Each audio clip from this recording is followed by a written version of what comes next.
సేవకులు కొంతమంది బైబిల్లో మనకి మాదిరికరంగా ఉన్నారు. వారి గురించి కొంతమందిని గురించి మీకు చెప్పాలని ఇష్టపడుతున్నాను. ఈ పూటకి మనం నేర్చుకునే దేవుని యొక్క వాక్యం ఏంటి అంటే యోహాను సువార్త 5వ అధ్యాయము 35వ వచనాన్ని చదువుకుందాం. యోహాను సువార్త 5వ అధ్యాయము 35వ వచనం. అతడు మండుచు ప్రకాశించుచున్న దీపమై ఉండెను.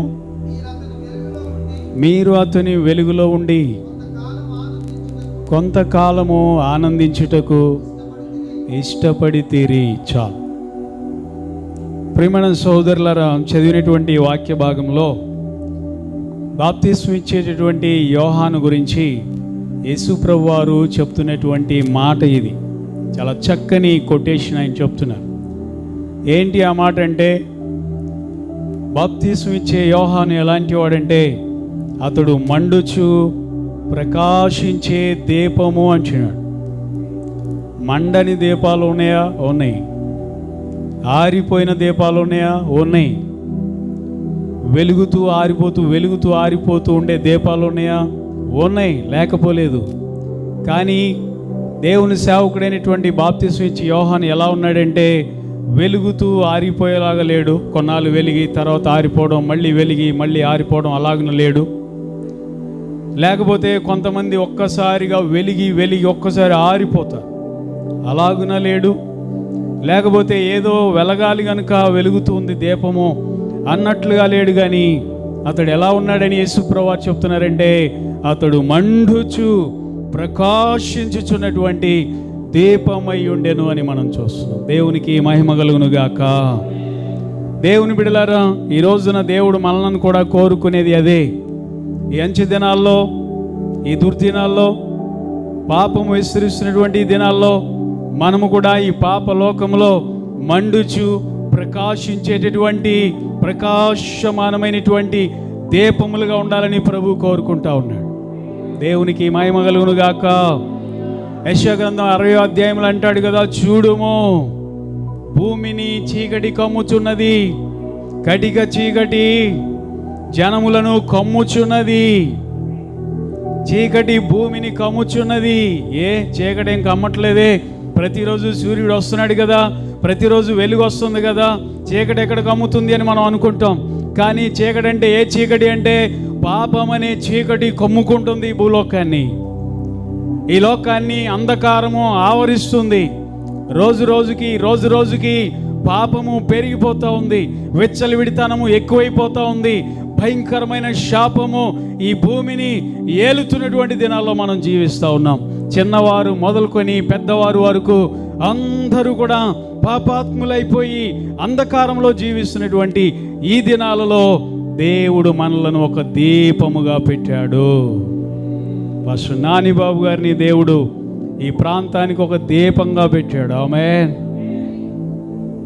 దైవజనులు యాంటోనీ అయ్య గారిని వైజాగ్ పరిసర ప్రాంతాల్లో ఒక గొప్ప వెలుగుచున్న దీపముగా దేవుడు పెట్టాడు. ఆమేన్. ఇక్కడ ఉన్నటువంటి మనందరినీ కూడా మనము పరిచర్య చేస్తున్నటువంటి ఆ ప్రాంతాలకు దేవుడు దీపాలుగా పెట్టాడు. మనము వెలగాలి, ఆ ప్రాంతం అంతటిని కూడా వెలిగించేవారుగా ఉండాలి. పాపము నిండిపోతున్నటువంటి దినాలు ఇవి, పాపము కమ్ముకుంటున్నటువంటి దినాలు ఇవి. పిల్లరా, చిన్నలు మొదలుకొని పెద్దవారి వరకు విపరీతమైనటువంటి పాపపు అలవాట్లలో, చెడు వ్యసనాలలో బ్రతుకుతున్నటువంటి దినాలు ఇవి. ఇలాంటి దినాల్లో మనం వెలగాలని దేవుడు కోరు. చిన్నలు మొదలుకొని పెద్దవాళ్ళ దాకా ఎక్కడ చూసినా పాపం, ఎక్కడ చూసినా వ్యభిచారం, ఎక్కడ చూసినా లంచగొండితనం, ఎక్కడ చూసినా దుర్నీతి, ఎక్కడ చూసినా మోసము, ఇలాంటి పాపము పెరిగిపోతున్న దినాల్లో మనం జీవిస్తున్నాం. ముఖ్యంగా సాతాను ఏం చేస్తున్నాడంటే యవ్వనస్తుల్ని పాడు చేసేస్తున్నాడు. అయ్యగారు, మరి యవ్వనస్తులు ఎక్కువగా యవ్వనస్తులు ఈ కూడికల ద్వారా మండాలి అనేటటువంటి తపన మరి యాంటోనీ అయ్యగారు. లోకంలో మనం చూస్తే ఎంతోమంది యవ్వనస్తులు రకరకాలైనటువంటి చెడు వ్యసనాలకు లోనైపోయి, చెడు అలవాట్లకు లోనైపోయి, పాపంలో మగ్గిపోతూ, అంధకారంలో చీకటిలో బ్రతుకుతూ వారి జీవితాలు వాళ్లే సర్వనాశనం చేసుకుంటున్నటువంటి దినాలలో మనము జీవిస్తూ ఉన్నాం. రామర్పాడులో ఒక యవనస్తుడు ఉన్నాడు. ఇంటర్ అయిపోయింది, ఫెయిల్ అయ్యాడు. మత్తు పదార్థాలకి బానిస అయిపోయాడు. మత్తు పదార్థాలు అంటే సారాయి లేకపోతే బ్రాందీ, అది ఇటువరకే రోజులు అనుకుంటున్నా నేను. కానీ ఇప్పుడైతే కొత్తవి వచ్చేసినాయి. గంజాయి, తర్వాత విదేశాల నుండి కొన్ని ఇంపోర్ట్ అవుతూ ఉంటాయి. హెరాయిన్ అని, కొకైన్ అని, ఇలాంటి రకరకాల వాటికి ఆ యవనస్తుడు అలవాటు పడిపోయాడు. చెడు సహవాసం ద్వారా, చెడ్డ స్నేహితుల ద్వారా ఎలాంటి వాటికి అలవాటు పడిపోయాడు. అది లేకుండా ఉండలేకపోతున్నాడు. పోలీసులు పట్టుకెళ్ళారు, 2 సార్లు కొట్టేశారు, బాగా కొట్టారు, అయినా మారట్లేదు. అది లేకపోతే ఉండలేకపోతున్నాడు. చేతులు వణిగిపోతున్నాయి, నరాలు వణిగిపోతున్నాయి, లాగేస్తున్నాయి యవనస్తుడికి. వాళ్ళ తల్లి ప్రార్థనకు వస్తుంది, వాళ్ళ తల్లి మంచి కోసం.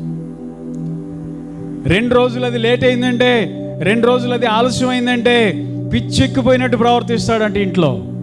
ఏది దొరికితే అది బయటికి ఇసిరి కొట్టడం, తల్లిని కొట్టడానికి రావడం, తండ్రి లేడు.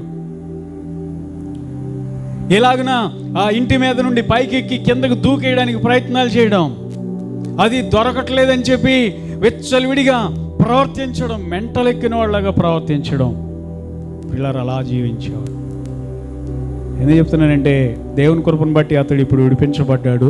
ఎందుకు చెప్తున్నానంటే అలాంటి వయసు కలిగినటువంటి యవనస్తులను కూడా చీకటి కమ్ముకుంటుంది ఈ రోజుల్లో. చిన్న పిల్లలను కూడా అంధకారము కమ్ముకుంటుంది ఈ రోజుల్లో. స్త్రీలని లేదు, పురుషులని లేదు, ప్రతి ఒక్కరిని కూడా సాతాను కమ్మివేస్తుంది. అంధకారం అనే మబ్బు కమ్ముకుంటున్నటువంటి ఈ దినాల్లో దేవుని సంఘము మండుచు ప్రకాశించే దీపమై మనం ఉందుముగాక. హల్లెలూయా! ఎంత చక్కని మాట ప్రభువు చెప్తున్నాడు చూడండి. అతడు మండుచు ప్రకాశించుచున్న దీపమై ఉండెను అని మనం చూస్తూ ఉన్నాం. ఈరోజు నేను అలా చెప్పగలగాలి. నేను కూడా యోహాను వలె మండుదును గాక, మంట కలిగి ఉందును గాక. ఇప్పుడు వైజాగ్ సీషోర్లో మనం చూస్తే, లేకపోతే ఇంకేదైనా మచిలీపట్నం, మాకు దగ్గర మచిలీపట్నం, అంతకు పైకి వెళ్తే గుంటూరు వైపు వెళ్తే బాపట్ల, ఇలాంటి చోట్ల బీచ్లు ఉంటాయి. సముద్రం ఒడ్డునే ఉంటుందంటే ఏముంటుందంటే లైట్ హౌస్ ఉంటుంది. మీ అందరూ తెలిసిందే, దాని గురించి నేనేదో కొత్తగా చెప్పాల్సిన అవసరం లేదు. లైట్ హౌస్ ఎందుకు ఉంటుందో మీకు తెలుసు కదా. సముద్రంలో చేపలు పట్టేవాళ్ళు పడవల మీద లోపలికి వెళ్ళిపోతారు. కొన్ని రోజుల వరకు చేపల వేటకి వెళ్ళిపోతూ ఉంటారు. కొన్ని తుఫాన్లు వస్తూ ఉంటాయి. సడన్గా వీళ్ళకి సిగ్నల్ ద్వారా చెప్తూ ఉంటారు వాళ్ళకి, ఇదిగో చేపలు పట్టేవారులారా, ఎవరు లోపలికి వెళ్ళొద్దు, ఒకవేళ ఆల్రెడీ వెళ్ళిన వాళ్ళు ఎవరైనా ఉంటే త్వరగా బయటకు వచ్చేయండి, ఎందుకంటే తుఫాను పెద్దది రాబోతుంది మన మీది. కానీ ఆ సిగ్నల్ వెళ్ళినప్పుడు ఆ సముద్రంలో రాత్రి వేళ చీకట్లో ఎటు వెళ్ళాలో తెలియనటువంటి పరిస్థితిలో, వారి గమ్యం ఎటో తెలియని పరిస్థితిలో, వాళ్ళ యొక్క గృహాలు ఎట్టున్నాయి, వారు బయలుదేరి వచ్చేటటువంటి వాళ్ళ డెస్టినీ ఎటుందో తెలియని పరిస్థితిలో ఆ లైట్ హౌస్ వైపు చూస్తూ ఉంటారు. అదేమవుతుందంటే ప్రకాశిస్తూ ఉంటుంది. దానిని చూచి దాన్ని తిన్నగా వాళ్ళు ఒడ్డుకొచ్చి రక్షించబడతారు. దేవునికి మహిమ కలుగునుగాక. దేవుని సంఘమా, విశ్వాసులారా, దేవుని సేవకులారా, ఆ లైట్ హౌస్ ఎవరో కాదు, మనమే. దేవుని సంఘమే ఆ దీపస్తంభం, దేవుని సేవకుడే ఆ దీపస్తంభం. ఈ దీపస్తంభం మీదకి మనము రావాలి, వెలగాలి, ప్రకాశించేవారుగా మనం ఉండాలని దేవుడు కోరుకుంటున్నాడు. దేవునికి మహిమ కలుగునుగాక. దావీదుని గురించి బైబిల్ చెప్తుంది. దావీదున ఇజ్రాయేలీలు అంటారు కదా, అయ్యా దావీదా, నువ్వు పెద్దవాడు అయిపోయావయ్యా, నువ్వు యుద్ధానికి రావద్దయ్యా, ఎందుకంటే ఇప్పుడు వాడెవడో నిన్ను ఇప్పుడు చంపేసేవాడే కొంచెం ఆలస్యమైనట్లయితే, ఎందుకంటే నువ్వు ఇజ్రాయేలీలందరికీ దీపము నీవే, నీవు ఆరిపోకూడదయ్యా అంటారు వాళ్ళందరూ కూడా. ఎంత చక్కని మాట. చదువుతారా మాట? 2 సమూయేలు గ్రంథం 21వ అధ్యాయము 17వ వచనాన్ని చదువుకుందాం. 2 సమూయేలు గ్రంథం 21వ అధ్యాయము 17వ వచనం చదవగలిగిన వాళ్ళు. అభిషై రాజును ఆదుకొని ఆ ఫిలిస్తీని కొట్టి చంపెను. దావీదు జనులు దీనిని చూచి, ఇజ్రాయేలునకు దీపమగు నీవు ఆరిపోకుండునట్లు, అయ్యా రాజా దావీదు గారు, ఇక మీదట నీవు మాతో యుద్ధానికి రావద్దయ్యా, నీవు ఆరిపోకూడదు, నువ్వు వెలుగుతూనే ఉండాలి, నువ్వు ప్రకాశిస్తూ ఉండాలి, ఇజ్రాయేలీలమైన మా అందరికీ నీవు వెలిగిస్తూ ఉండాలని దావీదుని వాళ్ళు బ్రతిమలాడుతున్నారు. దావీదు ఏమై ఉన్నాడు? ఇజ్రాయేలీలకి దీపమై ఉన్నాడు, వెలుగై ఉన్నాడు, వెలుగును ప్రసరింపజేస్తున్నాడు. ఏం వెలుగు ప్రసరింపజేశాడు? తన ప్రార్థన అనేటటువంటి వెలుగును ఇశ్రాయేలీయులకు ప్రకాశింపజేశాడు. నా వలే ప్రార్థించండి, మీరు కూడా నన్ను ఆశీర్వదించిన దేవుడు మిమ్మల్ని కూడా ఆశీర్వదిస్తాడు. దావీదు ఏం వెలుగు ప్రసరింపజేశాడు? దావీదు మంచి ఆరాధికుడు. ఇప్పుడు చక్కని పాటలు పాడి మంచి ఆరాధన చేశారు బ్రదర్స్.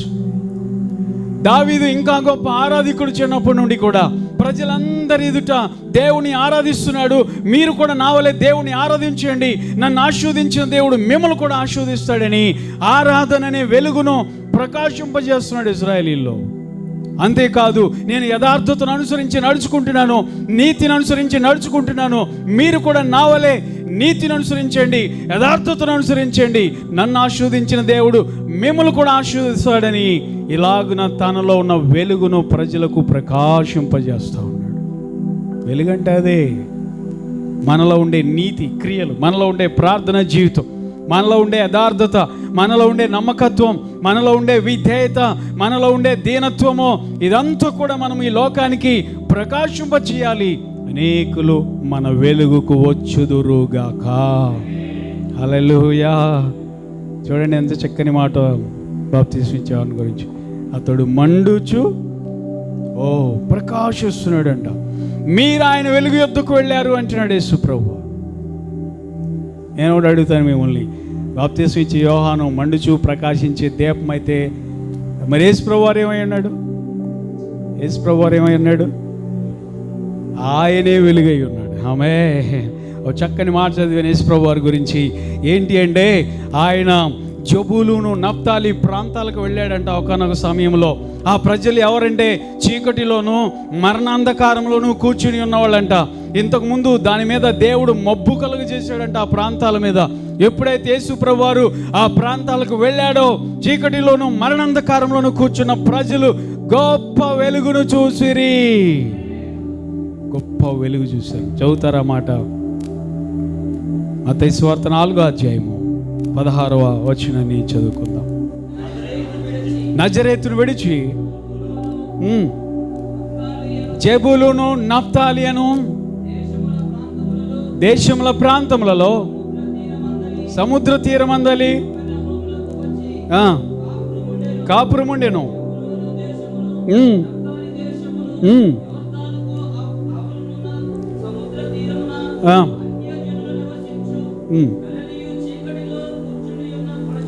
చీకటిలో కూర్చుండి ఉన్న ప్రజలను గొప్ప వెలుగును చూసిరి. అంతవరకు చీకటిలో ఉన్నారు, అంతవరకు మరణాంధకారంలో ఉన్నారు, అంతవరకు పాపంలో ఉన్నారు, అంతవరకు చెడుతనంలో ఉన్నారు. ఈ వెలుగైన యేసయ్య అక్కడికి వెళ్ళగానే చీకటి తొలగిపోయింది, వెలుగు వారి జీవితాల్లో ఉదయించింది. దేవునికి మహిమ కలుగునుగాక. దేవుడు మనల్ని కూడా అందుకే ఏర్పాటు చేసుకున్నాడు. మనం సేవ చేసే ప్రాంతాల్లో దేవుడు మనల్ని కూడా అందుకే ఏర్పాటు చేసుకున్నాడు. మనం మండుచు ప్రకాశించే దీపాలుగా ఉండాలని, మన వెలుగులోనికి అనేకులు రావాలని, చీకటిలో నుండి అనేక మంది విడిపించబడి ఈ ఆశ్చర్యకరమైనటువంటి వెలుగును వాళ్ళు పొందుకోవాలని దేవుడు మనలను కూడా మన ప్రాంతాలలో చక్కని దీపములుగా దేవుడు సిద్ధపరిచాడు. దేవునికి స్తోత్రం కలుగును గాక. వెలుగున్న చోటకే మనుషులు వెళ్తారు. బాప్తిస్మం ఇచ్చే యోహాను అరణ్యంలో ఉన్నాడు, సిటీలో కాదు. సిటీలో ప్రజలు అక్కడికి పోయారు. ఎక్కడికి? అరణ్యానికి వెళ్ళారు. ఎందుకని? ఏముంది ఆయనలో? శాస్త్రుల్లో పార్సైల్లో లేదు ఆ వెలుగు. వాళ్ళని వదిలిపెట్టేసి యోహాను భక్తుడి దగ్గరికి వెళ్ళారు. కారణం ఏంటంటే ఆయనలో వెలుగు ఉంది, ఆయనలో ప్రకాశం ఉంది. మనం వెళ్ళి అరణ్యం చర్చి కడితే ఎవరిని వస్తారా? చెప్తాను, మామూలుగా చెప్తాను. అడవిలో ఏజెన్సీ ప్రాంతాలు ఎక్కడో కొండ మీద మనుషులు లేని చోట, ఇల్లు లేని చోట మనం ఈ చర్చి కడితే రెండమ్మా అంటే దగ్గర ఉందలేండి అంట. మా దగ్గర చాలా ఉన్నాయిలేండి. కానీ బాప్తిస్మం ఇచ్చి యోహాను అరణ్యంలోనే పెరిగాడు, అరణ్యంలోనే సువార్త ప్రకటిస్తున్నాడు, అరణ్యంలోనే ఒక వెలుగుగా ప్రకాశిస్తుండే ప్రజలందరూ కూడా ఆయన వెలుగులో వద్దకు వెళ్ళినట్లుగా మనము చూస్తూ ఉన్నాం. మనం సేవ చేసేది సిటీ అయినా, పల్లెటూరు అయినా, అడవైనా, లేకపోతే ఎడారైనా కానీ దేవుడు మనతో ఉన్నప్పుడు నిశ్చయముగా జనులు ప్రవాహము వలె మన యొద్దకు వచ్చుదురుగాక. హల్లెలూయా. అంతేగా మరి. పల్లెటూరు వదిలేసి సిటీలో సేవ చేయాలని పరుగులు ఎత్తుకొచ్చే సేవకులు ఉన్నారు. ఉన్న సేవను వదిలేసి కొంతమంది సిటీలో చాలా కష్టం అయిపోతుంది, లేకపోతే పలానా పల్లెటూరు వెళ్తే హ్యాపీగా సేవ జరుగుతుంది, అలా మారేవాళ్ళం. కానీ దేవుడు మనతో ఉన్నప్పుడు పల్లెటూరు అయినా ఒకటే, సిటీ అయినా ఒకటే, మెట్రోపాలిటన్ సిటీ అయినా ఒకటే. దేవునికి స్తోత్రం కలుగును గాక. అదవుతుందా? ఎందుకంటే దేవుడు మనల్ని వెలుగుగా పెట్టాడు. ఒక దీపం వలె ప్రకాశించమని దేవుడు కోరుకుండా ఉన్నాడు. మన వెలుగంటే మన మంచితనం, మన నీతి క్రియలు, మన యథార్థత, మన సత్యము, మన యొక్క నమ్మకత్వము. ఇదే వెలుగంటే. ఇంకేదో కాదు వెలుగంటే. అది సమాజంలో లేదు, మన దగ్గర ఉంది. అది ఆమేన్. సమాజంలో నీతి లేదు, దుర్నీతి ఉంది, మన దగ్గర నీతి ఉంది. సమాజంలో యథార్థత లేదు, మన దగ్గర యథార్థత ఉంది. సమాజంలో పరిశుద్ధత లేదు, మన దగ్గర పరిశుద్ధత ఉంది. అదే వెలుగంటే. ఇంకేదో వెలుగంటే ఇంకోటి కాదు. ఆ వెలుగును మనం ఇతరులకు ప్రసరింపజేసేవారుగా ఉండాలని దేవుడు మనలను కోరుకుంటాడు. ఇంకో చక్కని మాట మీకు చూపిస్తాను చూడండి. యెషయా గ్రంథంలో దేవుడు అంటాడు కదా, 62వ అధ్యాయము 1వ వచనాన్ని చదువుకుందాం. యెషయా గ్రంథం 62వ అధ్యాయము 1వ వచనాన్ని చదువుకుందాం. సియోను యొక్క నీతి సూర్యకాంతి వలె కనబడు వరకు, దాని రక్షణ దీపము వలె వెలుగుచుండు వరకు సియోను పక్షంగా నేను మౌనముగా ఉండనంటున్నాడు దేవుడు. సియోను అనగా దేవుని ప్రజలు, దేవుడు కోరుకున్న స్థానం. సియోను అనగా దేవుని నివాస స్థలం. అది సియోనులో నీతి ఉంది, సియోనులో యథార్థత ఉంది, సియోనులో పరిశుద్ధత ఉంది. దేవుడు అంటున్నాడు, ఈ సియోను నీతి సియోనుకే సరిపెట్టుకోకూడదు, లోకమంతా దాని నీతి ప్రకాశించాలి, ప్రజ్వలించాలి. ఆమేన్. ఇంకేమంటున్నాడు? సూర్యకాంతి వలె. సూర్యకాంతి పడని స్థలం అంటూ ఏది భూమి మీద? అలాగే మనం కూడా మన వెలుగు మనం ఉన్న చోటే కాదు, మనం ఎక్కడికి వెళ్తే అక్కడికి వెలుగును మనము తీసుకుని వెళ్ళేవారుగా మనం ఉండాలని దేవుడు కోరుకుంటా ఉన్నాడు. చూసారా, దేవుడు మనకి ఎంత గొప్ప ధన్యత ఇచ్చాడు. ఈ లోకంలో వెలిగే దీపములుగా ప్రభు మనల్ని చేశాడు. ప్రకాశించే దీపములుగా ఉండమని ప్రభు మనల్ని ఎన్నుకున్నాడు. చీకటి లోకంలో, ఈ యొక్క మరి పాపముతో నిండినటువంటి ఈ భయంకరమైనటువంటి లోకంలో మనము ప్రకాశించేవారుగా ఉండాలని, పరిశుద్ధత కలిగిన దీపములుగా, నీతి కలిగిన దీపములుగా, యథార్థత కలిగిన దీపములుగా, దీనత్వము కలిగిన దీపములుగా దేవుని కొరకు మనము ప్రకాశించుదము గాక. ఆమేన్. హల్లెలూయా. దీపం వెలగాలంటే మెయిన్ ఒకటి కావాలండి. ఏం కావాలి? ఆయిల్ ఉండాలి. ఆయిల్ లేకపోతే చిన్నప్పుడు, ఇప్పుడు దీపాలంటే అదో పెద్ద చరిత్రలాగా చెప్పాలి పిల్లలకి. దీపం బుడ్లు మరి ఇప్పుడు చదువుకునే పిల్లలకి అదొక హిస్టరీ అని చెప్పాలి. నేను చదువుకున్నప్పుడు 7వ తరగతి వరకు దీపం బుడ్డులోనే చదువుకున్నాను. 7వ తరగతి తర్వాత మా ఇంట్లో కరెంట్ వచ్చింది. ఆ దీపం బుడ్డి బ్రదర్, మీకు తెలుసా దీపం బుడ్డి అంటే? తెలుసా? చూసారా? వాడారా? దీపం బుడ్డి ఏం చేసేవాళ్ళం? కిరసనాలు పోయటం, ఆ ఒత్తి కాలి ఏమవుతుంది? మసి వస్తుంది. ఆ మసి తీసేయటం. అంతేకాదు, ఆ గ్లాస్ కూడా చిమ్మినీ గ్లాసు అయితే గ్లాసు పెద్ద, చిమ్మినీ ఉండేదాన్ని పెద్దది, దాన్ని అంటారు లాంతర్. చిమ్మినీ ఉండేదాన్ని పెద్దది. దీపం బుడ్డికి ఇంత కోడిగుడ్డ అంత గ్లాస్ ఉంటుంది. ఎంత పెరిగిపోయింది చూడండి టెక్నాలజీ. ఇప్పుడు ఇలా అంటే చాలు, మొత్తం పట్టపగలైపోతుంది చీకటి కూడా. దాన్ని శుభ్రంగా తుడిచి, ఆ గ్లాస్ అంతా తుడిచి, ఆయిల్ పోసి, మనం కూడా అంతే కదా. మన ఆత్మీయ జీవితంలో ఎలగాలంటే ప్రతిరోజు మనలో కూడా డస్ట్ పేరుకుంటూ ఉంటుంది కదా. పాపలోకంలో బ్రతుకుతున్నాం కదా. ఎవరైతే శుద్ధి చేసుకోవడానికి ఇష్టపడతారో వాళ్ళు బహుగా ప్రకాశిస్తారు. నేను ఆల్రెడీ శుద్ధి అయిపోయాను, నేనంతా పర్ఫెక్ట్, ఐఎమ్ ఆల్ రైట్, నేను దిద్దుకోవాల్సింది ఏమీ లేదు, సరి చేసుకోవాల్సింది ఏమీ లేదంటే ఆ వ్యక్తి వెలగలేడు. ఎందుకంటే అతని చుట్టూ డస్ట్ అనేది పట్టేసింది కాబట్టి ఎలగలేడు. దేవుని సేవకుడైనటువంటి నేను కూడా ప్రతిరోజు వాక్యపు వెలుగులో నన్ను నేను శుద్ధి చేసుకోవాలి. వాక్యపు వెలుగులో నన్ను నేను పవిత్రపరచుకోవాలి. నా కళ్ళను శుద్ధి చేసుకోవాలి, నా నోటిని శుద్ధి చేసుకోవాలి, నా చెవులు శుద్ధి చేసుకోవాలి, మరి ముఖ్యంగా నా మైండ్ శుద్ధి చేసుకుంటూ ఉండాలి. శుద్ధి చేయబడింది బాగా ప్రకాశిస్తుంది, బాగా వెలుగుతుంది, దాని కాంతి ఎక్కువ దూరం విస్తరిస్తుంది. ముఖ్యంగా దానిలో తైలం ఉండాలి. తైలం అనగా పరిశుద్ధాత్మ అభిషేకం. పరిశుద్ధాత్మ లేని పరిచర్య ఒక రకంగా ఉంటుంది, పరిశుద్ధాత్మతో నింపబడి చేసే పరిచర్య ఇంకో రకంగా ఉంటుంది. చాలా తేడా ఉంటుంది, మీరు గమనించండి. ఎందుకు చెప్తున్నానంటే మీలో ఎవ్వరిని నేను విమర్శించట్లేదు, కానీ కొన్ని సంఘాలునే ఆత్మ నడిపింపు లేదు, కొన్ని సంఘాలునే జీవం లేదు, కొన్ని సంఘాలునే చప్పట్లు లేవు, కొన్ని సంఘాలునే ఆరాధనలు అంతకంటే లేవు. జీవం లేని వారుగా వస్తూ ఉంటారు, నిర్జీవులుగానే వెళ్ళిపోతూ ఉంటారు, వచ్చి కూర్చుంటారు, వెళ్ళిపోతారు. దేవుని ఆత్మ నింపబడిన సేవకుడి యొక్క సేవ మరొక విధంగా ఉంటుంది. దేవునికి మహిమ కలుగునుగాక. నేను పెంతుకొస్తాను కనుక మీలో కూడా చాలామంది పెంతుకొస్తాలే కనుక ఆ మాట చెప్పిదే రాలి. పరిశుద్ధాత్మ అనుభవమే వేరు, ఆ నడిపింపే వేరు, ఆ వాగ్దాటి వేరు, సంఘములో ఉండే ఆ మంట వేరు, ఆ మంట వేరు. కనుక దేవుని ఆత్మని తైలమును మనం అందరము కూడా పొందుకొందుముగాక. హల్లెలూయా. యేసుప్రభు ఈ బాప్తిస్మం ఇచ్చే యోహాను ఆత్మ ఎప్పుడు పొందుకున్నాడో తెలుసా? ఆయన ఎప్పుడు పొందుకున్నాడో తెలుసా? పుట్టుకతోనేనంట. నిజమా అన్నాడు చూస్తున్నారు, మీరు ఎప్పుడు చదవలేదా?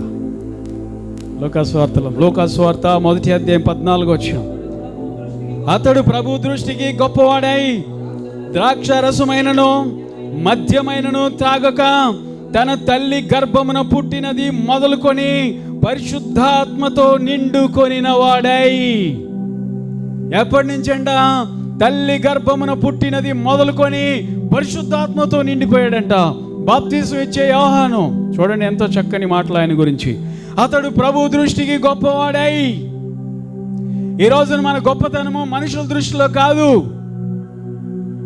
మనుషులు గొప్పవాడు మంచివాడు అని ఎన్నైనా చెప్పచ్చు నా గురించి. బాప్తిస్మం ఇచ్చే యోహాను గురించి ఎవరు కూడా గొప్పవాడని చెప్పట్లా. ఎందుకు చెప్పట్లా? ఏం పాస్టర్ బాబు, ఏం చొక్కాలు, ఏం బట్టలు అంటున్నారు. ఏం బట్టలు? ఆయన బట్టలు ఏం బట్టలు? ఒంటె రోమములతో తయారు చేయబడిన వస్త్రం. ఆయన ఏం పాస్టరా బాబు, తినకూడని అన్ని తింటున్నాడు అంటున్నారు. ఏం తింటున్నాడు ఆయన? మిడతలు ఫ్రై చేసుకుని తింటున్నాడంట. చికెన్ 65 లేకపోతే చిల్లీ చికెన్ మనం తింటాం కదా, ఆ మిడతలు కూడా నేను నెట్లో చూశాను. ఏం మిడతలు తింటాం ఏంటి ఆయన అని చూస్తే స్కాలర్స్ దాని గురించి ఎక్స్ప్లెయిన్ చేశారు. ఏంటంటే మిడతలు అంటే మనకు కనపడే మిడతలు కాకుండా అరేబియా ఎడారిలో ఒక బలమైన వాటి రెక్కలు, జబ్బలు బాగా కండబట్టి ఉంటాయండి. మిడతలు పీత సైజు లేకపోతే అంత పెద్ద సైజులో ఉంటాయంట. వాటిలో ప్రోటీన్స్ ఉంటాయంట, ప్రోటీన్స్ ఆ మిడతలు. మరి అరణ్యంలో ఉంటున్నాడు కాబట్టి ఇంకా వేరే ఆహారం ఏం దొరుకుతుంది ఆయనకి, అదే తింటున్నాడు. ఇంకా బలమైన ఆహారం ఏంటంటే తేనె తింటున్నాడు. ఈ రోజుల్లో అలాంటి పాస్టర్ గారు ఎవరైనా ఉంటే ఎవరైనా బాబా ఆ పాస్టర్ గారిని పిలవమాకండి, ఆయనకి మిడతలు ఎక్కడ తెచ్చి పెడతారు మనం. అదేం బట్టలు రా బాబు, అదేం వస్త్రం రా నాయన, అదేంటి ఒంటి రోమాలతో చేయబడిన వస్త్రం ఏంటి? పిల్లలు జడుచుకుంటారేమో చర్చకొచ్చే పిల్లలు అనుకోవచ్చు, చాలామంది అనుకోవచ్చు. యోహానుని ఎవరు కూడా గొప్పోడు అంటలా. కానీ దేవుడు అంటున్నాడు, దేవాది దేవుని కుమారుడైన యేసు అంటున్నాడు కదా, భూమి పుట్టినది మొదలుకొని స్త్రీలు కనిన వారిలో యోహాను కంటే గొప్పోడు ఎవ్వడు లేడు.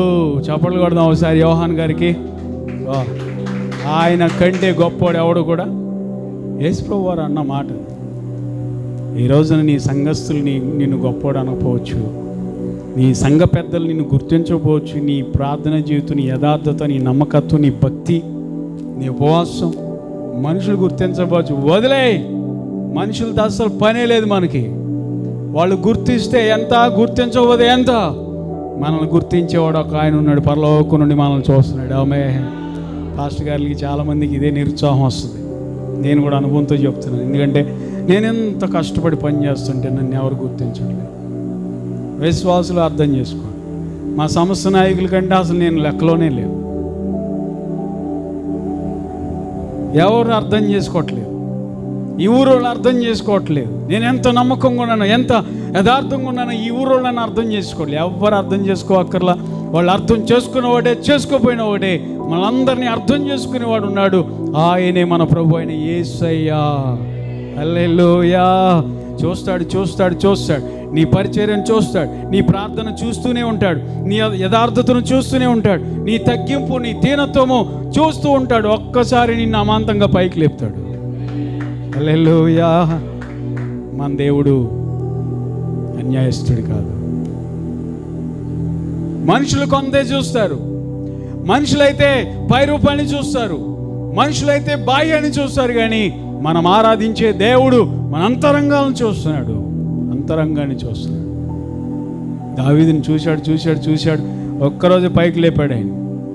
దావీదుని మనుషులు ఎవరు చూడలా. వాళ్ళ నానే అన్నాడు పనికిరాడండి అన్నట్టుగా. ఎవరితో? సమూయేలు గారితో. ముందు పెద్దోడిని పెట్టాడు ముందు. వీడేనండి, ఇంకెవరో కాదు. ఏంటి పోయండి, ఏంటిది తైలం పోసేయండి అంటున్నాడు. తైలం పోసేయండి అంటే ఈయన కూడా, సమూయేలు గారు కూడా అనుకున్నాడు కదా, ఓహో మంచి హైట్ వెయిట్ బాగా ఉన్నాడు, కరెక్టే 100%. ఈయన అనుకుని గబగబా వెళ్ళబోతుండే, సమూయేల్ జస్ట్ వెయిట్ వెయిట్. అప్పుడు సమూయేలు అంటున్నాడు యెషయా గారితో, యెషయా గారు ఇంకా ఉన్నారుగా మీ పిల్లలు, రమ్మని. 2nd, 3rd, 4th, 5th, 6th అందరూ అయిపోయారు. దేవుని ఆత్మ నన్ను ప్రేరేపించట్లేదయ్యా తైలం పోయమని. ఇంకెవరైనా ఉన్నాడా? అప్పుడు ఆయన ఉంటాడు, పేద విరిచి అని ఉంటాడు, పేద ఇలా అని ఉంటాడు. వీళ్ళే పనికి ఆయన పనికి వస్తాడు. ఉన్నాడులేండి. ఎక్కడున్నాడు? గొర్రెలను కాస్తున్నాడులే, గొర్రెలు కాస్తున్నాడు. అతను కూడా పిలువ అన్నాడు. అతను వచ్చే వరకు నేను కూర్చోను. తెలుగు బైబిల్లో అయితే నేను కూర్చొని ఉంటాను అని ఉంటుంది, కానీ ఇంగ్లీష్ బైబిల్లో అయితే అతను వచ్చే వరకు నేను కూర్చోను అంటాడు. దావీదు వచ్చే వరకు నేను కూర్చోను, రమ్మని చెప్పు ఆయన అంటాడు. అప్పుడు అతడు వస్తూ ఉండగా దేవుని ఆత్మ సమూయేలును ప్రేరేపించింది ఏంటంటే, నేను కోరుకున్నవాడు ఏతాడే. హల్లెలూయా. మనల్ని మనుషులు కోరుకుంటే రాళ్ళ పరిచర్యలోకి, దేవుడు కోరుకుంటే మనం వచ్చినాం. మనుషుల యొక్క గుర్తింపు మనకు అవసరం లేదు, ఈ లోకం యొక్క గుర్తింపు మనకు అవసరం లేదు. మనల్ని గుర్తించేవాడు ప్రభు ఉన్నాడు, ఆయన గుర్తిస్తే చాలు. యోసేపుని దేవుడు చూశాడు. ఒక్కసారిగా ఆయన పైకి ఎత్తాడు యోసేపుని. అతని నమ్మకత్వం చూశాడు, యథార్థత చూశాడు, వినయం చూశాడు, విధేయత చూశాడు. అంతే, తగిన సమయం రాగానే దేవుడు ఆయన హెచ్చించాడు. అందుకే పేతురు భక్తుడు అంటాడు కదా, తగిన సమయమందు దేవుడు మిమ్మల్ని హెచ్చించులాగున ఆయన బలిష్టమైన రెక్కల కింద దేన మనస్కులై ఉండుడి. దేవునికి మహిమ కలుగును గాక. ఇలాంటి నెల కాన్ఫరెన్స్లు ఏర్పాటు చేస్తున్న దేవుని సేవకులు ఆంటోనీ గారిలో కూడా నేను నేర్చుకున్న వ్యక్తిగతంగా దేనత్వం, విధేయత, తగ్గించుకొని ఉండడం. ఎందుకు చెప్తున్నానంటే, యోహాను భక్తుడు కూడా మనుషుల దృష్టికి గొప్పవాడు కాదంట, ఆయన దేవుని దృష్టికి గొప్పవాడని పిలువబడతాడు.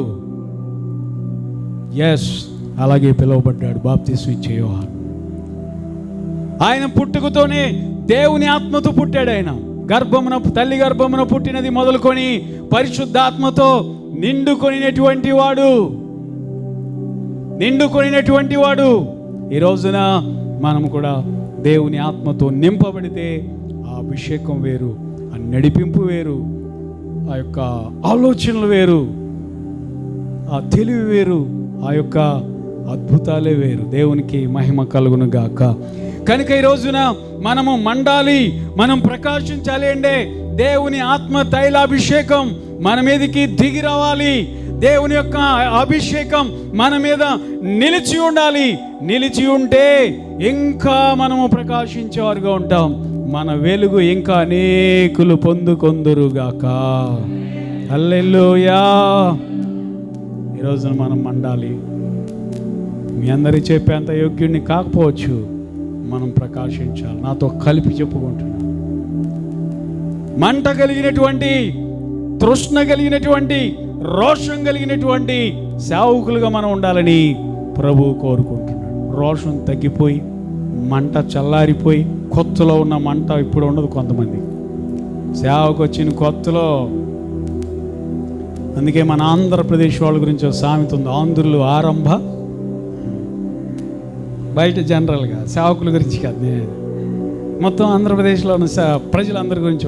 ఆంధ్రులు ఆరంభ షూర్లు, ఆరంభంలో వాళ్ళు మించిన వాళ్ళు ఉండరు. తర్వాత నీ ఆరంభం ఎలా ఉన్నది అనేది ప్రాముఖ్యం కాదు, ప్రస్తుతం ఎలా ఉన్నావు, ప్రస్తుతం నీ మంట ఎలా ఉంది, నీ వెలుగు ఎలా ఉంది, నీ ప్రకాశం ఎలా ఉంది. ఒక్కసారి నిన్ను నీవు, నన్ను నేను, మనల్ని మనం పరిశీలన చేసుకోవాల్సిన వారమై ఉన్నాం. ఎందుకు ఎంత ఖర్చు పెట్టి దేవుని సేవకులు ఎలాగన పెడుతున్నారంటే, ఆయన మండుతున్నారు, ఇంకా అనేకులు మండి ప్రకాశించారు. అయితే కొన్ని విషయాలు, ఒక 3 విషయాలు చెప్పి ముందుకు సాగిపోతాను. ఏమవుతుంది ఈ వెలుగు? దేవుడు వెలిగించిన ఈ వెలుగు ఏమవుతుంది? సంఘాల్లో ఉన్నటువంటి ప్రకాశించవలసిన వెలుగు ఏమవుతుంది? ఈ ప్రకాశం ఏమైపోతుంది? సేవకుల్లో, దేవుని సంఘాల్లో ఈ వెలుగు ఏమైపోతుంది అంటే రాను రాను చల్లారిపోతుంది. యేసుప్రభు వారు 3 ఎగ్జాంపుల్ చెప్పారు ఎందుకు ఇది వెలుగు తగ్గిపోతుందో. లూకాసు వార్త 8వ అధ్యాయము 16వ వచనాన్ని చదువుకుందాం. ఎవడును దీపము ముట్టించి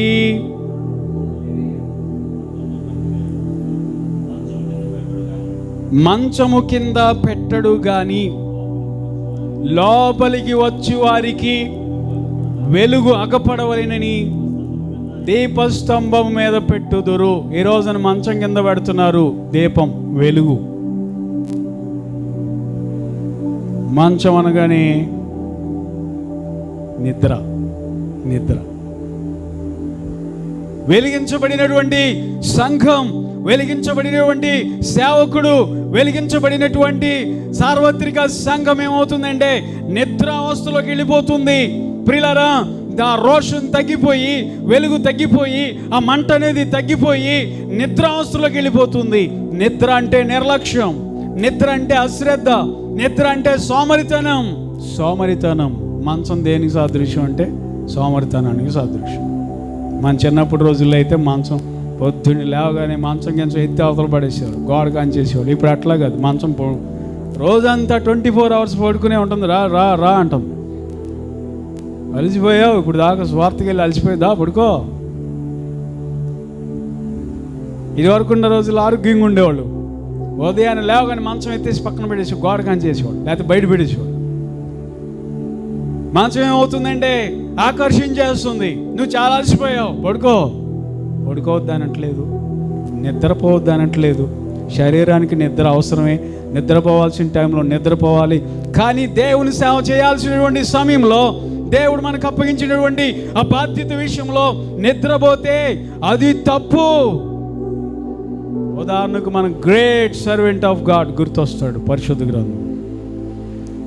ఒక అన్యుడు వచ్చి అంటున్నాడు, ఒక విగ్రహారాధికుడు వచ్చి అంటున్నాడు, ఒక వేరే దేవతలను ఆరాధించే ఒకడు వచ్చి అంటున్నాడు, ఓయ్ నిద్రపోతా అంటున్నాడు. ఎంత సిగ్గు, ఎంత అవమానం. గుర్తొచ్చాడుగా ఎవరు? యోనా. ఓరే నిద్రపోతా, ఓరి కాదు, ఓయి. యోనా లోనాలాగా పారిపోతున్నాడు దేవుడి దగ్గర నుండి. ఆ టైంలో నిద్రపోవడం తప్పేనా? తప్పే. నినివే పట్టణం వెళుతూ నిద్రపోతే తప్పేం కాదు.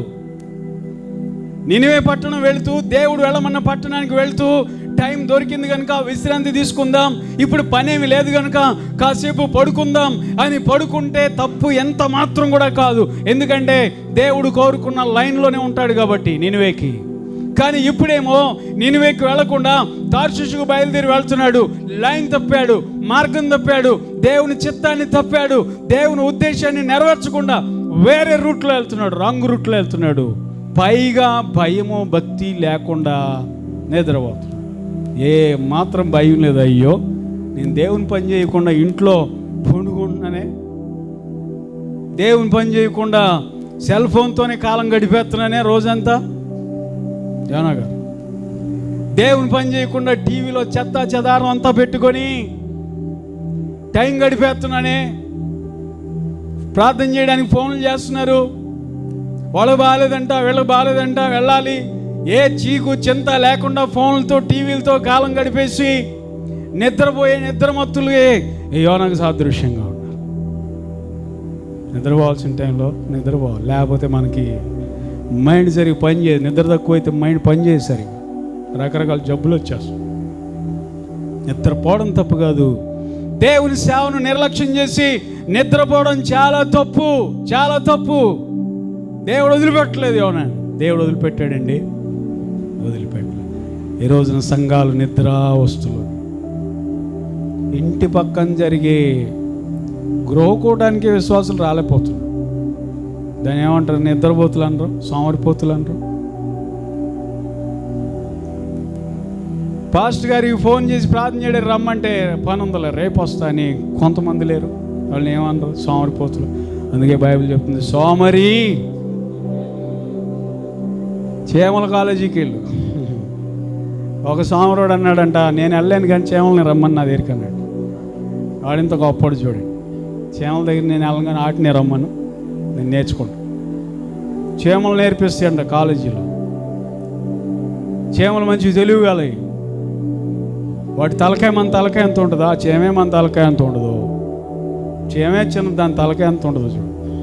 దాని తలకాయలో బ్రెయిన్ ఎంత ఉంటుందో చూడు. ఎంత జ్ఞానం దాన్ని, ఎంత జ్ఞానం. అందుకే సోమరిపోతులను ప్రభు అంటున్నాడు, సోమరి చేమల దగ్గరికి వెళ్ళి అంటున్నాడు సొలొమోను భక్తుని ద్వారా. ఈ రోజున చాలామంది ఎందుకు వారి వెలుగు ప్రకాశించట్లేదు, వారి పేరు మరుగున పడిపోతుంది, వాళ్ళు ఒక అనామక పాస్టర్లుగా బ్రతికిపోతున్నారు జీవితకాలం అంతా. కారణం ఏంటి అంటే వారు నిద్రావస్థలోకి వెళ్ళిపోయారు. పలానా సేవకుడు ఉండాలండి, ఉన్నాడా? ఉన్నాడండి, ఎందుకు లేడు? ఎప్పుడు కనపడట్లేదే, ఉన్నాడు. నిద్రావస్థలో సేవ చేయట్లేదు.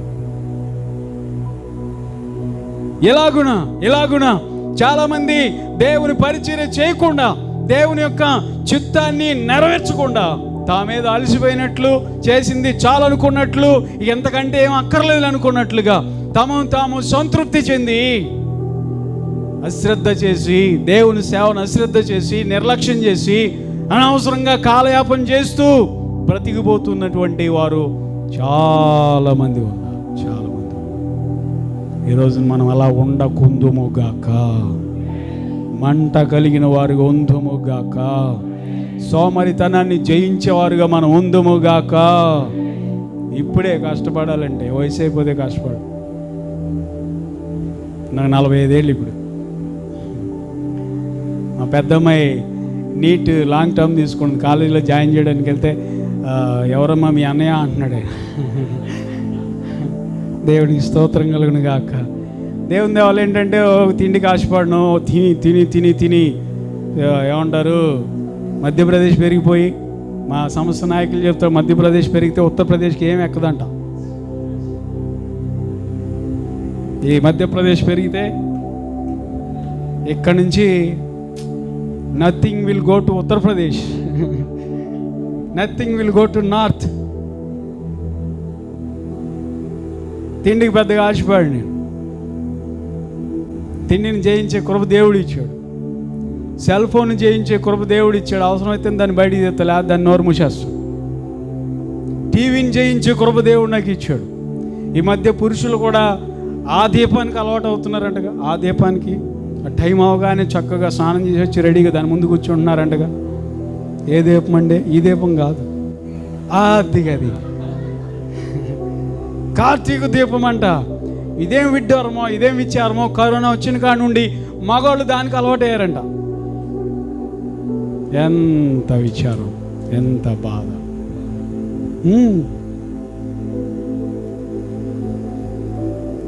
ఏమంటే అన్నం పెట్టినా అందనుకో, ఆయన అంటాడంటే ఆగా టైం అవ్వాలి, ఉండు, అది మొదలవ్వాలి, ఇది మొదలవ్వాలి, అది మొదలవ్వాలి, ఇది మొదలవ్వాలి. టీవీని చేయించే కృప దేవుడు నాకు ఇచ్చాడు. టీవీ జోలికే పోను. ఏదన్నా టైం దొరికితే వార్తలు చూస్తాను, కానీ టీవీ జోలికి పోను. ఈ సెల్ ఫోన్ చేయించే కృప దేవుడు నాకు ఇచ్చాడు.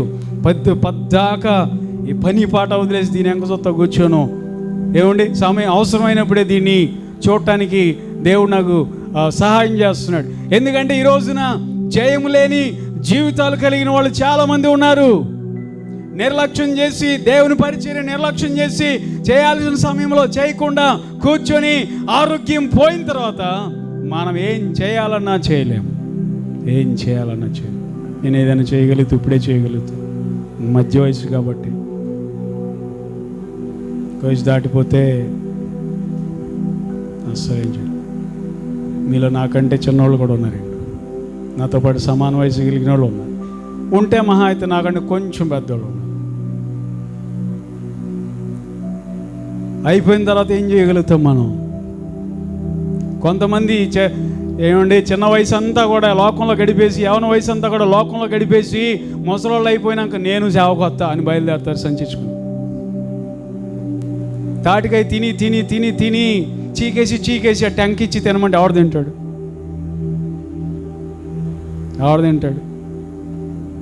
అలాంటి వాళ్ళు ఎవరుంటే ఏమనుకోమని నా మీద కోపడమని. దేవునికి స్తోత్రం కలుగును గాక.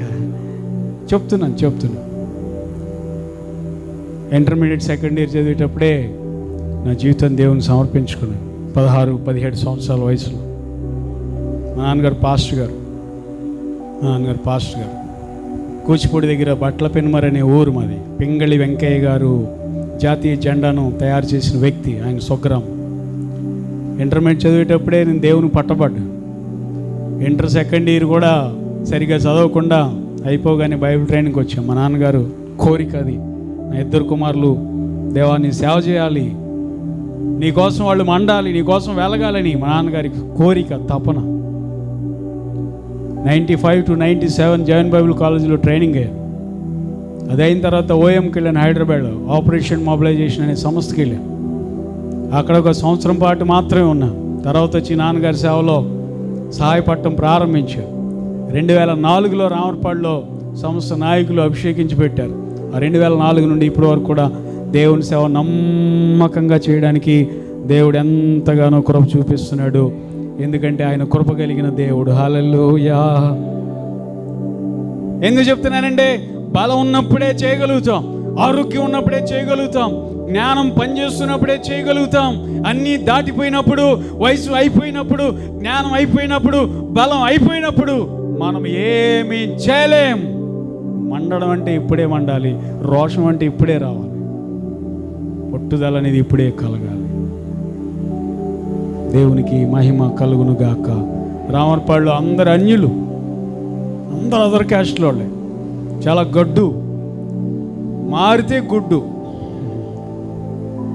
వాళ్ళు చాలా గడ్డు, మారితే వాళ్ళంత మంచివాళ్ళు. నిజంగా వాళ్ళ మధ్యలో నన్ను పెట్టినందుకు నీకు నిండా వందనాలు అయ్యా అని చెప్పుకుంటా. ఇప్పుడు మన శ్రీకాకుళం ఏరియా నుండి కొంతమంది వచ్చి అక్కడ సెటిల్ అయ్యి, విజయనగరం ఏరియా నుండి కొంతమంది వచ్చి అక్కడ సెటిల్ అయ్యి, వైజాగ్ నుండి ఇట్లా స్థానికులు కూడా కొంతమంది కలిసి, వాళ్ళు మారితే ఒక్క కుటుంబం చాలు పాస్టర్ గారిని పోషించడానికి.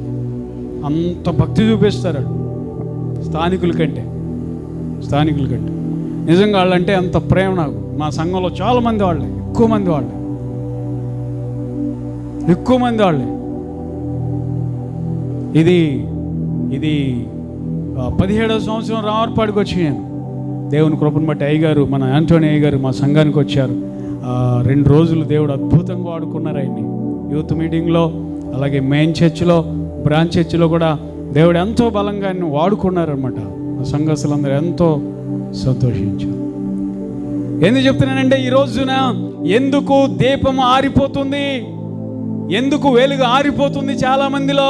సోమరితనం, నిర్లక్ష్యం. చేయొచ్చులే, వెళ్ళొచ్చులే, ప్రార్థన చేయొచ్చులే, ఉపవాసం ఉండొచ్చులే, తర్వాత లేకపోతే ఇలా మీటింగ్ తర్వాత పెట్టొచ్చులే. ఎలాగునా అశ్రద్ధ, నిర్లక్ష్యము, దేవుని పని అశ్రద్ధగా చేస్తేనంట బైబిల్లో దేవుడు అంటాడు, భయంకరమైన మాట అంటున్నాడు దేవుడు.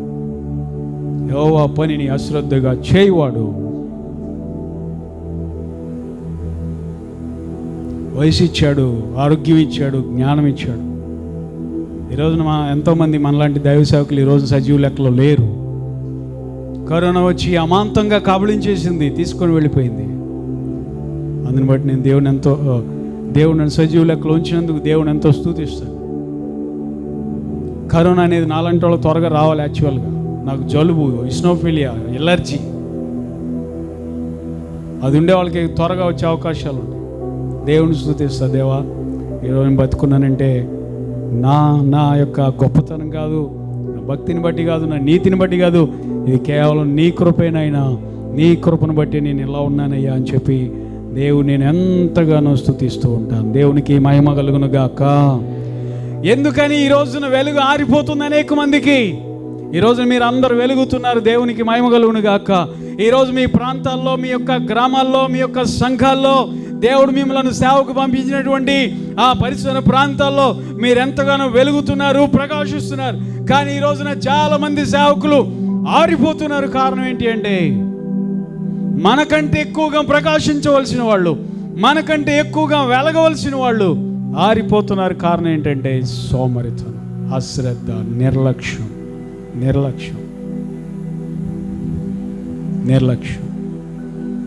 ఈరోజు మనం అందరము కూడా నిర్లక్ష్యాన్ని వదిలించుకొని దేవుని పని ఎడల గొప్ప ఆసక్తిని, తృష్ణను మనము కలిగి ఉందము గాక. దేవుడు అది కోరుకుంటున్నాడు. దేవుడు ఎవరిని పిలిచినా సరే, సేవకు ఎవరిని పిలిచినా సరే, నిద్రపోయే వాళ్ళని, సోమరిపోతులను పిలవాలి, కష్టపడి పనిచేసే వాళ్ళని పిలిచి. పేతురు నిద్రపోతాడని మనం అనుకుంటాం, కానీ కావాల్సిన టైంలో నిద్రపోడు. చేపలు పట్టే టైంలో నిద్రపోయాడా? గెత్సేమనే తోటలో నిద్రపోయాడు. యేసు ప్రభు వారు ప్రార్థన ఆయన చేస్తున్నాడులే మన కోసం, ఏం పర్లేదు నిద్రపోయాడు. కానీ దేవుని ఆత్మ పొందుకొని సువార్త ప్రకటించడానికి ఇలా నిద్రపోలా.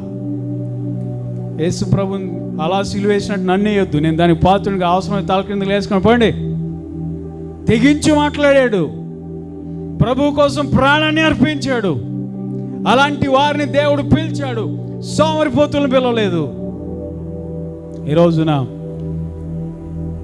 ఐశ్వర్యం అనేది సోమరితనం తీసుకొస్తుంది. ఇంకొక మాటలో చెప్పాలంటే, కొంతమంది జీవితాల్లో, అందరు నేను అన్నట్లు, కొంతమంది జీవితాల్లో దేవుని ఆశీర్వాదం అనేది సోమరితనం తీసుకొస్తుంది.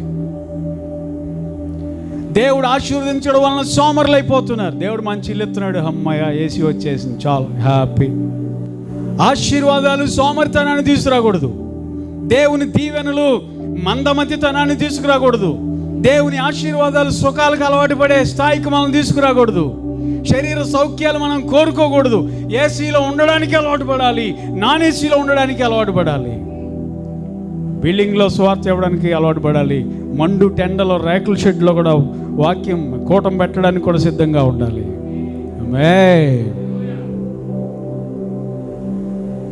అందుకే పౌలు అంటాడు, అన్ని పరిస్థితులు నాకు తెలుసు అంటాడు, అన్నిటిలో నేను అలవాటు చేసుకున్నాను, అడ్జస్ట్ అయిపోయాను. అయ్యా, అన్ని పరిస్థితుల్లో నేను ఎరిగి ఉన్నాను. దేన స్థితిలో ఉండడం తెలుసు, సంపన్న స్థితిలో ఉండడం తెలుసు. ఆయనకి ఆరోగ్యం తెలుసు, అనారోగ్యం తెలుసు, పేదరికం తెలుసు, సమృద్ధి తెలుసు, అన్నీ తెలుసు ఆయనకి. దేనికైనా రెడీ అంటాడు. ఈ రోజున అనేక మంది దీపము చల్లారిపోవడానికి కారణం ఏంటంటే అశ్రద్ధ, నిర్లక్ష్యము, ఒక రకమైనటువంటి సోమరితనం. చేయొచ్చులే, వెళ్ళొచ్చులే, పర్వాలేదులే, తర్వాత చేయొచ్చులేని చాలామంది రాను రాను రాను రాను వాళ్ళ పేరు మరుగున పడిపోయింది.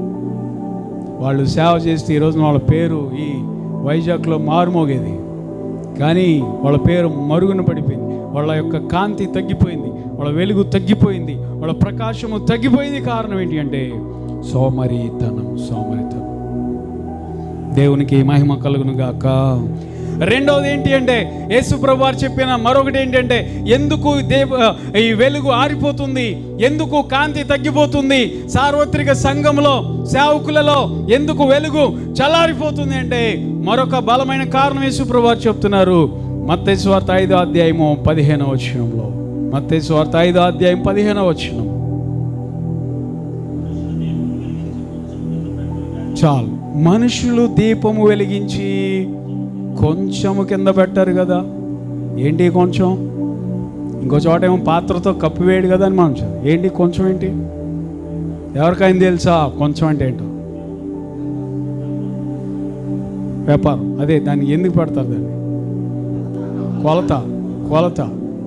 చిన్నప్పుడు, ఇప్పుడు ఆ కొలతలు చెప్తే పిల్లలు జడుచుకుంటారు.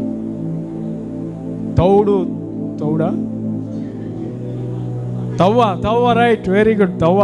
ఇంకోటి ఉంది దాని పెద్దది, మానిక. చిన్నది సవాల్ కదా. గిద్ద ఇంకా చిన్నది. ఇప్పుడు ఆ పిల్లలకి ఆ మాటలు చెప్పండి. వాట్ ఈజ్ గిద్ద అంటారు, వాట్ ఈజ్ సోలా అంటారు పిల్లలు ఇప్పుడు చదువుకుని ఇంగ్లీష్. ఎందుకంటే అంతా మమ్మీ డమ్మీ, డాడీ జాడీ, అంతా ఇది అలవాటు అయిపోయింది. ఈ సోల ఏంటి, గిద్ద ఏంటి, తవ్వ ఏంటి, మానిక ఏంటి? ఏంది మానిక అంటే? కొంచెం అంటే ధాన్యమును కొల్చే కొలపాత్ర.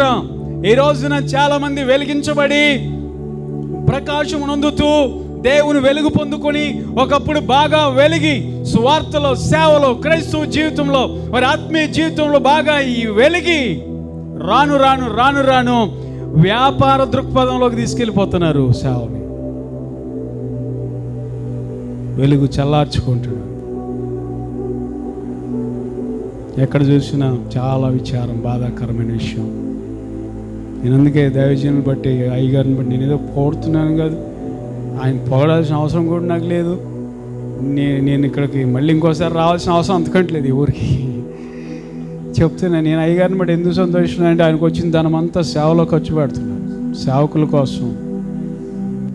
ఎందుకు చెప్తున్నానంటే ఈ రోజున మీరందరూ చాలా ధన్యులు. మీకు టీవీ పరిచర్య ఉన్నా లేకపోయినా మీరు ధన్యులు. ఎందుకంటే మీరు ధనాశలో పడిపోవట్లేదు, ధనాశకు లొంగట్లేదు. మీరు చాలామంది డబ్బాశలో పడిపోయి వారి వెలుగును చల్లార్చుకొని వారి ప్రకాశంలో ఆరిపోయి వాళ్ళ ఇష్టానుసారంగా జీవిస్తున్నారు. గెహాజీతో ఎలీషా అంటాడు కదా, గెహాజీ ద్రాక్ష తోటలు, ఒలివ తోటలు, ఇదిగో భూములు సంపాదించుకోవడానికి ఇది సమయమా?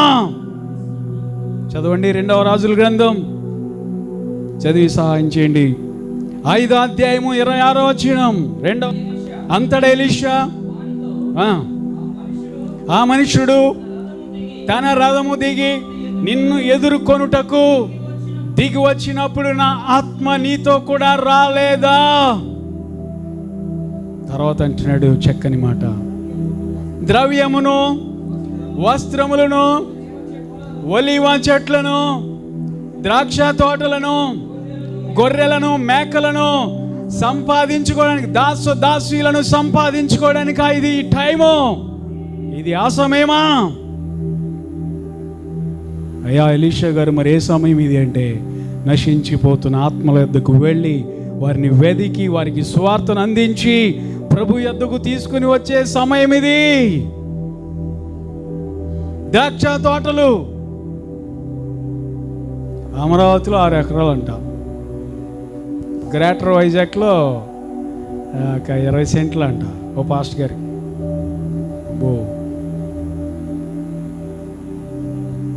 దీపం ఏమవుతుందంటే కప్పు వేయబడుతుంది. సేవ వ్యాపార దృక్పథంగా. ఒక పాస్టర్ గారు తెలుసా మీకు తెలియదులేండి, ఓ పాస్టర్ గారు ఉన్నాడు, సేవ చేస్తూనే రియల్ ఎస్టేట్ బిజినెస్ చేస్తాడు. మరి గొప్పవాడు కాదు, మీరు అబ్బో అన్నారంటే అది నిజంగా గొప్పవాడే. రియల్ ఎస్టేట్ చేస్తాడు, ఫ్లాట్లు అమ్మడం కొంటాం, మధ్యలో బ్రోకర్గా ఉండి.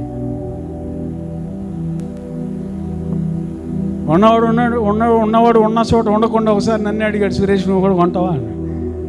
నీకు దండనైనా, నేను చర్చి స్థలం కొనుక్కోవాలి, నేను ఫ్లాట్లు గిట్లు మనకేం వద్దు బాబు, మందిరం సరిపోవట్లేదు, దేవుడు ప్రార్థన చేస్తాడు, నీకైతే కమిషన్ ఏం తీసుకోనిలే అంటున్నాడు. మళ్ళీ నా దగ్గర తీసుకోడు కానీ ఆ టేబుల్ నుండి కొట్టాడు, గట్టిగానే కొడతాడు. బ్రోకర్లు అంటేనే మాయగాడు, పెద్ద మాయగాడు. అంతే, ఆ రొచ్చులో దిగితే బయటికి రావడానికి ఇష్టపడు. కనుక ఈ రోజున సేవ ఏమవుతుందంటే వ్యాపార దృక్పథం అయిపోయింది. యాక్చువల్గా నేను చెప్పాలనుకున్నది ఏంటంటే, ఈ రోజున చాలామంది వారి వెలుగును పాత్రతో కప్పివేస్తున్నారు, ఒక రోజున వాళ్ళందరూ తీర్పు దినాన ఖచ్చితంగా నిలబడాల్సిందే. హల్లెలూయా. మనకు దేవుడు దేవాలి, మనకు అదేం లేదు. తీర్పు తప్పించుకొని పునరుత్థానంలో నిత్య జీవానికి వెళ్ళిపోతాం. శ్రేష్టమైన పునరుత్థానంలో మనం పాల్గొనబోతున్నాం. ఎలాంటి అవకతవకలు మనం ఏం చేయట్లా. సేవలో చేసే సేవ యథార్థంగా చేస్తున్నాం. వచ్చేది 10 మంది అయినా, 15 మంది అయినా, 20 మంది అయినా నమ్మకంగా దేవుని సేవ చేస్తున్నాం. ఖచ్చితంగా మనం తీర్పును దాటేసి తీర్పులో నిలబడే అవసరం లేకుండా శ్రేష్టమైన మొదటి పునరుత్థానంలో మనం పాలు పంపులు పొందబోతున్నాం. ఆమేన్. అందులో ఏ డౌట్ కూడా లేదు. చాలామంది బిజినెస్ కమర్షియల్ అయిపోయింది ఈ సేవ. ఈరోజు విశ్వాసులు కూడా కమర్షియల్ టైప్లో వస్తున్నారు సంఘానికి. నేను ఈ సంఘానికి వెళ్తే నాకేం కలుగుతుంది? నేను దీవించబడతానా? నాకు ఆస్తులు వస్తాయా? ఇల్లు కట్టుకుంటానా? లేకపోతే పెళ్లి చేయగలుగుతానా? ఇది చేస్తానే ఆ టైప్తో వస్తున్నారు చాలామంది. అందువలన ఏమవుతుందంటే ఈ వెలుగు, ఈ ప్రకాశం అనేది రాను రాను తగ్గిపోతూ ఉంది. సంఘాలలో నీతి కనబడట్లేదు, యథార్థత కనబడట్లేదు, సత్యం అనేది సంత వీధిలో పడిపోయిందని యెషయా భక్తుడు అంటాడు. ప్రియులారా, ప్రార్థన అనేది కనబడట్లేదు, ఉపవాసాలు అనేవి కనబడట్లేదు, పరిశుద్ధాత్మ అనుభవం కనబడట్లా, మోకాళ్ళ అనుభవాలు కనబడట్లా. అంతా ఈ వేలం వేరి కనపడుతుంది. ఎక్కడ చూసి వ్యక్తి పూజ జరుగుతుంది ఈరోజు. మా అన్న అంటే దేవుని కూడా తెలవరు. కానీ అన్ని సార్లు ఒక రోజుకి మా అన్న ఏంటనుకుంటున్నావు? మా అన్న చర్చికి రా. మా అన్న ఖచ్చితంగా అన్న నరకానికి పోతాడు. అన్న వెనకాల ఉండే తమ్ముడు కూడా ఖచ్చితంగా పోతాడు. దేవుని వాక్యానికి విరోధంగా జీవిస్తే ఎవరైనా సరే దేవునికి మహిమ కలుగును గాక. ఈరోజున ఎందుకు దీపం ఆరిపోతుంది? ఎందుకు వెలుగు ప్రకాశించట్లేదు? ప్రజలలో, సంఘాలలో, సేవకులలో ఎందుకు వెలుగు ప్రకాశించట్లేదంటే పాత్రతో కప్పివేస్తున్నారు, వ్యాపారం చేసేస్తూ ఉన్నారు. కొంతమంది ఏమో, ఎవరో ఆయన అన్నాడు, డాలర్ సేవ అంట. జాలర్ సేవ కాదంట, డాలర్ సేవ అంటే అమెరికా నుండి డాలర్లు తెచ్చుకోవడం, డాలర్తో సేవ చేయడం. ఏ సేవ వదిలేసి జాలర్ సేవ వదిలేస్తున్నారంట. వాళ్ళు నడిపించేది డాలరే, వాళ్ళు చూసేది ఎప్పుడు అటు. మనకు డాలర్తో పని లేదు. ఆంధ్రాలోనే ఉన్నారు పెద్ద పెద్ద తెల్లదొరలు కానీ నల్లదొరలు. దేవుడు వాళ్ళని ఒక ఊపు ఊపాడంటే వాళ్ళే డాలర్లు గురిపెత్తారు. ఆమెను అన్నట్లా మీరు వద్దా? ఆంధ్రాలో దొరలేరు అనుకుంటున్నారా? తెల్ల దొరలు మించిన నల్ల దొరలు ఉన్నారు మన ఇండియాలో. రాజుగాది నల్లధనంతో తొలదూగుతున్న నల్లదొరలు. నేను నలిపాక అందుకే చెప్తున్నాను. దేవునికి స్తోత్రం కలుగును గాక. కోట్ల రూపాయలు దాచుకుని ఉన్నారు. నువ్వు ప్రార్థన చేయంటే దేవుడు వాడు కుంభస్థలాన్ని కొట్టాడంటే కుమ్మరిస్తాడు దేవుని సేవలో. ఏ డాలర్తో మనకు పనే లేదు. ఆమేన్, హల్లెలూయా. అంతే. కనుక ఈ రోజున దేవుని యొక్క సేవ ఏమైపోతుందంటే కొంచెం కింద పెట్టబడిన దీపంలాగా వ్యాపారం అయిపోయింది, కమర్షియల్ అయిపోతుంది. శక్తి లేదు. శక్తి లేకపోయినా శక్తి ఉన్నట్టుగా, మా దగ్గరకు వస్తే మీకు స్వస్థత, మా దగ్గరకు వస్తే మీకు అభివృద్ధి, మా దగ్గరకు వస్తే ఆశీర్వాదం, ఇలాగున అన్నీ కూడా ప్రాస్పరిటీ టీచింగ్స్, అభివృద్ధి గురించిన బోధ, ఫలింపును గురించిన బోధ. ఈ రోజున ఈ మాటలు కొంతమంది నేను వెలిగిస్తే నేను ఆశపడుతున్నాను. ఈ రోజున మనం సేవను వ్యాపార దృక్పథంతో కాదు, నమ్మకంగా యథార్థంగా చేసి దేవుని చేత బడా నమ్మకమైన మంచి దాసుడు అని మనం పిలిపించుకుందాం. గెహాజీతో అంటున్నాడు, రే గెహాజీ, రే అని ఉంటాడు. ఏరా, ఇటువరకు రోజుల్లో పెద్ద పాస్టర్ గారు ఇలాగనేవాడు, రే యాదవా పనికి మాలన్నాడు. మా ప్రెసిడెంట్ గారు నన్ను ఇలాగని, రే యాదవా, బైబిల్ ట్రైనింగ్లో 95లో మాకు ఎవరంటే రాజనగరంలో ఉండేవారు పాస్టర్ సిహెచ్ సుదర్శనం గారు, పెద్ద ఆయన. మీకు ఎవరికైనా తెలిసేం, వాళ్ళ అబ్బాయి ఇప్పుడు శామ్యుల్ సుదర్శనం గారు ఆ సంఘంలో సేవ చేస్తున్నారు రాజనగరం, మీకు దగ్గరలో. ముసలు అయినప్పుడు బాగా పరిచర్య నన్ను పిలిచి, రాయ్ పనికి మాలనోడా, కాలు నొక్క వెంటరా పనికి మాలనోడా, నేను నిద్రపోయాను అనుకోండి, కూర్చో నిద్రపోలా నొక్కు కొంచెం. అవన్నీ మాకు ఆనందంగా అనిపించాయి. పరిచయం చేసేవాడు ఆయన కాళ్ళ దగ్గర. ఆయనకి అదొక ఏమంటారంటే కాళ్ళు నొక్కితే నిద్ర పడుతుంది ఆయనకి. అదొక ఏమనాలంటే మనం తప్పని దాన్ని అనలేం, కానీ ఏదేమైనా అది మనకు పరిచయం చేసే భాగ్యంగా నేను దొరికిందని నేను అనుకుంటా.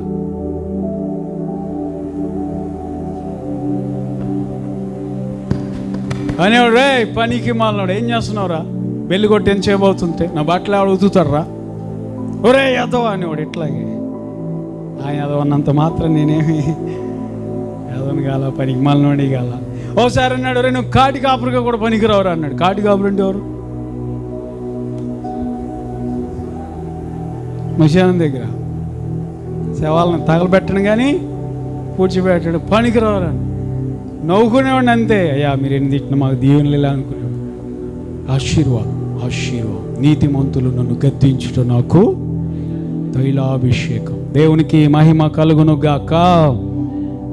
కనుక ప్రియమైన దేవుని బిడ్డలారా, ఈ రోజున ఎందుకు వెలుగు ప్రకాశించట్లేదు అంటే కారణం ఏంటి అంటే యేసయ్య చెప్తున్నాడు, రెండవదిగా వ్యాపార దృక్పథం, పాత్రతో కప్పివేస్తా ఉన్నారు. గెహాజీ అంటున్నాడు, ఇది సమయమా, ఇదా సమయం. నేను అనుకుంటాను గెహాజీ ఆ సొమ్ముకు ఆశపడకపోతే ఎలీషా పోస్ట్లోకి ఆయన వచ్చేవాడేమో. ఎలీషా తదనంతరం వచ్చేవాడేమో నెక్స్ట్. దేవుడు అనుకున్నాడు వీడు వేస్ట్ ఫెయిల్ అనుకున్నాడు. నువ్వు వేస్ట్ రబ్బాయి, నువ్వు దీన్నే నమ్మకంలో లేవంటే రేపు ఎంతోమంది కానుకలు తెస్తారు, అవన్నీ ఎన్ని దోసుకుంటావు నువ్వు. కనుక ఈరోజున ఎందుకు దీపం ఆరిపోతుందంటే సేవ వ్యాపార దృక్పథం. మూడవదిగా చెప్పి నేను ముగిస్తాను. లూకా సువార్త 11:33 యేసయ్య అంటున్నాడు. లూకా సువార్త 11:33 ఎవడును దీపం వెలిగించి చాటు చోటున పెట్టడు కదా. ఏంటి చాటు చోటు అంటే స్వార్థ ప్రకటించడానికి సిగ్గుపడి, స్వార్థ ప్రకటించడానికి భయపడి, షేమ్గా ఫీల్ అయి వారికి ఉన్న తలాంతులు దాచిపెట్టుకొని ఎక్కడో ఒక మూలన బ్రతికే వాళ్ళు వీళ్ళు. స్వార్థ ప్రకటన అంటే భయం, మరుగైన చోట్లకి వెళ్ళిపోతున్నారు.